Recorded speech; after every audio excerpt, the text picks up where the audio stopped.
வணக்கம், நான் டாக்டர் சுகன்யா ஸ்ரீ, காது மூக்கு தொண்டை அறுவை சிகிச்சை நிபுணர் ஸ்ரீ சரண் மெடிக்கல் சென்டர். இன்றைக்கி நம்ம பார்க்க போகிற டாபிக் என்ன அப்படின்னா ஸ்னோரிங் மற்றும் ஸ்லீப் ஆப்னியா.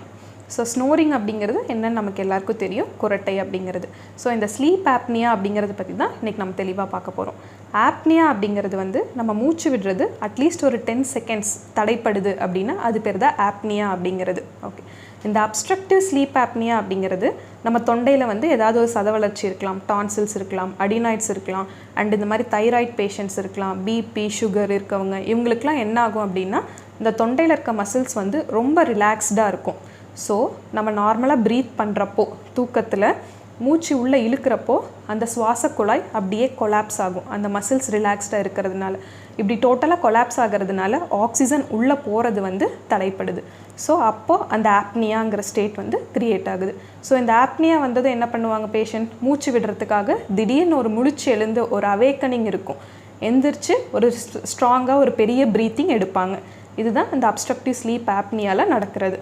இப்போது இந்த அப்ஸ்ட்ரக்டிவ் ஸ்லீப் ஆப்னியாங்கிறது யாருக்கு காமனாக வருது அப்படின்னு பார்த்தோன்னா, புக் லிட்ரேச்சர் படி பார்த்தோன்னா 40 இயர்ஸ்க்கு மேலே இருக்கவங்களுக்கு தான் இந்த ஓஎஸ்ஏ அப்படிங்கிறது காமன் சொல்லுவோம். ஆனால் அப்படி கிடையாது. இப்போ ரீசன்ட் ட்ரெண்டில் பார்த்தோன்னா ஈவன் சைல்ட்ஹுட் ஒபிசிட்டியே ரொம்ப காமன் ஆயிடுச்சு. ஸோ ஈவன் குழந்தைங்களுக்கே இந்த ஓஎஸ்ஏ கம்ப்ளைண்ட்ஸ் இருக்குது.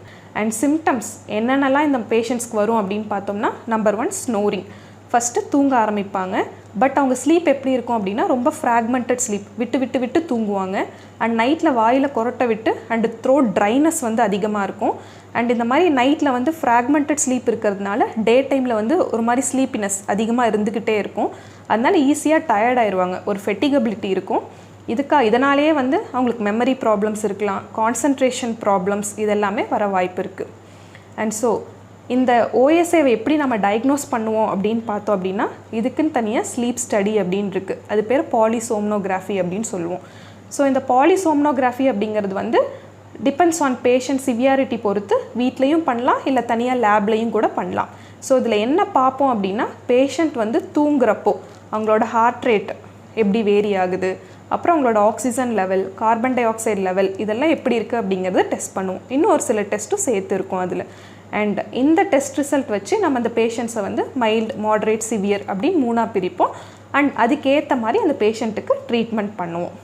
ஸோ ட்ரீட்மெண்ட் அப்படின்னு வந்துட்டோம் அப்படின்னா, ஃபர்ஸ்ட் ட்ரீட்மெண்ட் என்ன அப்படின்னா லைஃப் ஸ்டைல் மாடிஃபிகேஷன் தான். லைஃப் ஸ்டைல் மாடிஃபிகேஷன்னா என்ன, டயட் அண்ட் எக்ஸசைஸ். பேஷண்ட்டை முடிஞ்ச வரைக்கும் அந்த ஒபிசிட்டியை கண்ட்ரோல் பண்ணணும். அண்ட் பிஎம்ஐ லெவல் நார்மல் கொண்டு வரத்துக்கு ட்ரை பண்ணணும் first. And second alcohol, smoking இதெல்லாம் அவாய்ட் பண்ணணும். அண்ட் நமக்கு காமன் மித் என்ன அப்படின்னா, ஆல்கஹாலிசம் குடித்தா அப்படின்னு நைட்டு நல்லா தூக்கம் வரும்னு சொல்லுவாங்க. But it is not true. And night food ஹேபிட்ஸுமே பார்த்தோம்னா பிஃபோர் ஸ்லீப் அட்லீஸ்ட் 2 hours முன்னாடி அவங்க அந்த ஃபுட் எடுத்துருக்கணும். அடுத்தது இன்னொன்று பொசிஷனல் தெரப்பி அப்படின்னு ஒரு டெக்னிக் இருக்குது. அது என்னென்னா டென்னிஸ் பால் டெக்னிக் அப்படின்னு சொல்லுவோம். என்னென்னா முடிஞ்ச வரைக்கும் அவங்கள நேராக படுக்கிறது அவாய்ட் பண்ண வைக்கணும். ஸோ அதுக்காக என்ன பண்ணுவாங்க, ஏதாவது டென்னிஸ் பால் அப்படிங்கிறது முதுகு கீழே வச்சுட்டு படுக்க சொல்லுவோம். அப்போ பேஷண்ட் என்ன பண்ணுவாங்க, ஸ்ட்ரைட்டாக படுக்காமல் ஒரு சைடாக திரும்பி படுப்பாங்க. அந்த ஒரு சைடாக திரும்பி படுக்கிறப்போ அந்த சுவாச குழாயில் அடிக்கடி அந்த கொலாப்ஸ் இல்லாமல் ஆக்சிஜன் ஓரளவு நார்மலாக போயிட்டுருக்கும். ஸோ இது one of the treatment.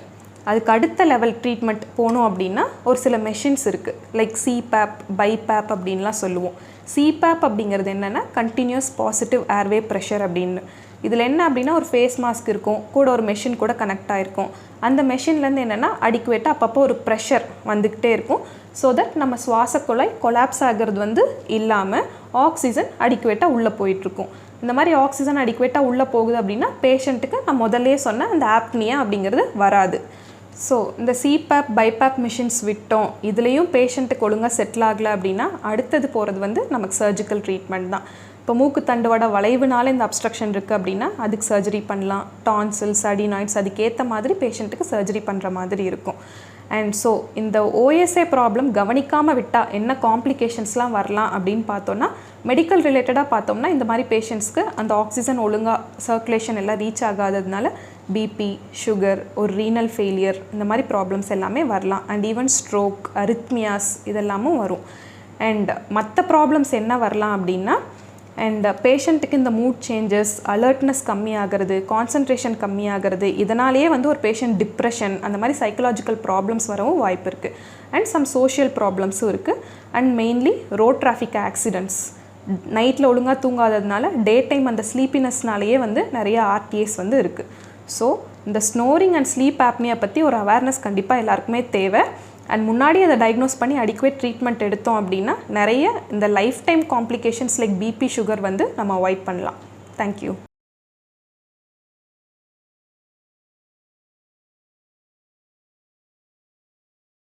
Sree Saran Medical Center, a high-tech multi-speciality hospital. திருப்பூரின் மையத்தில் பெருமாநல்லூர் பிரதான சாலையில் 15 வருடங்களாக அனைத்து தரப்பு மக்களுக்கும் சிறப்பான மருத்துவ சேவை அளித்து வருகிறது.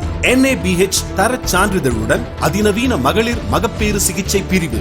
கடந்த 10 ஆண்டுகளில் 8000த்திற்கும் மேற்பட்ட மகப்பேறுகள். உலக தரத்திலான காது, மூக்கு, தொண்டை சிகிச்சை பிரிவு. அனுபவம் மிக்க சிறப்பு மருத்துவர்களை கொண்ட குழந்தைகள் நலம், நரம்பியல் பிரிவு, விபத்து, எலும்பு முறிவு அறுவை சிகிச்சை, பிளாஸ்டிக் மற்றும் லாப்ரோஸ்கோபிக் அறுவை சிகிச்சை மற்றும் பொது மருத்துவ பிரிவுகள். fully equipped ICU, OT complex, X-ray, முழு உடல் CT scan, 4D ultrasound scan, lab, endoscopy, rescue ambulance, 24 hours pharmacy and 24 hours emergency care. கட்டணமில்லா சிகிச்சைக்கு அனைத்து காப்பீட்டு நிறுவனங்களின் அங்கீகாரத்துடன் ஸ்ரீ சரண் மெடிக்கல் சென்டர். இனி எல்லாம் சுகமே. போயம்பாளையம் பிரிவு, P.N.Road, திருப்பூர்.